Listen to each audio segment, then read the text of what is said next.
the early returns have been extremely good. You could certainly make an argument that Ivan Pace and Brian Asamoah are battling that out. And there's not that many players that you could definitively say arrow down.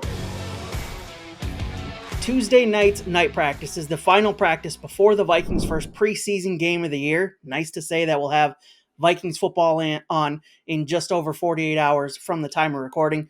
We've now had 2 weeks of training camp practices, Matthew Coller.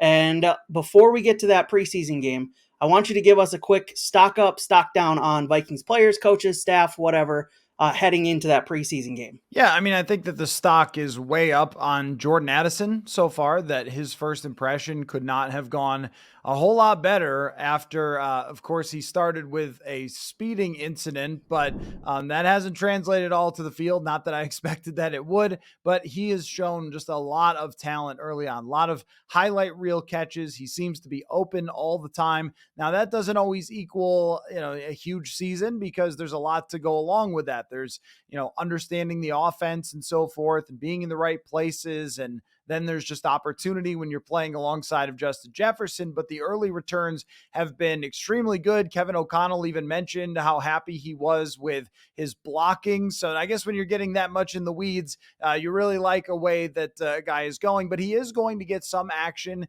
in the preseason game, which should be very interesting to see. How much is it? Is it just one series? Is he playing quite a bit? That should tell us kind of where they think he is, because Kevin O'Connell does not play his starters all that often. So the more you play, the more they think you need to play is a way to look at it. So that'll be something that we track pretty closely. I would also say the stock is way up on Brian Flores, their new defensive coordinator. The defense has been wreaking havoc on a daily basis. There's a lot of energy from the players about this defense. It's just way different than what it was last year when the Vikings struggled so much. There's constant blitzing, constant pressure, a level of creativity with the player usage. A guy like Josh Metellus, another player whose stock is way up, getting opportunities situationally. And I don't know how many of these guys we'll see during the preseason, but I think it's actually going to be a lot more than it was last year, because last year most of the roster was set and it was just sort of the down the depth chart guys that were playing.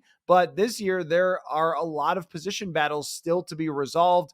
Cornerback, linebacker, you could certainly make an argument that Ivan Pace and Brian Asamoah are battling that out. Depth wide receiver. So there's a lot to look to, for guys with the arrow up. And as far as guys with the arrow down, I would say Brian Asamoah losing some time with the first team to Ivan Pace Jr. There's still questions about the interior offensive line. I can't say in training camp you can really see enough from the sidelines where I'm watching to be sure how an offensive guard is playing, but how much action the offensive line gets will be something to watch. But I also think that them bringing in Dalton Reisner for a visit was maybe a sign that they're looking for a little more competition on that offensive line. But I would say overall, they've been pretty healthy and have had a good camp so far as a team. And there's not that many players that you could definitively say arrow down. A guy like Lewis Seen, we're going to be watching quite a bit once again to see how much action he gets in preseason. What does he look like? Because he's still definitively behind Cam Bynum and behind Josh Metellus for having a role on this defense.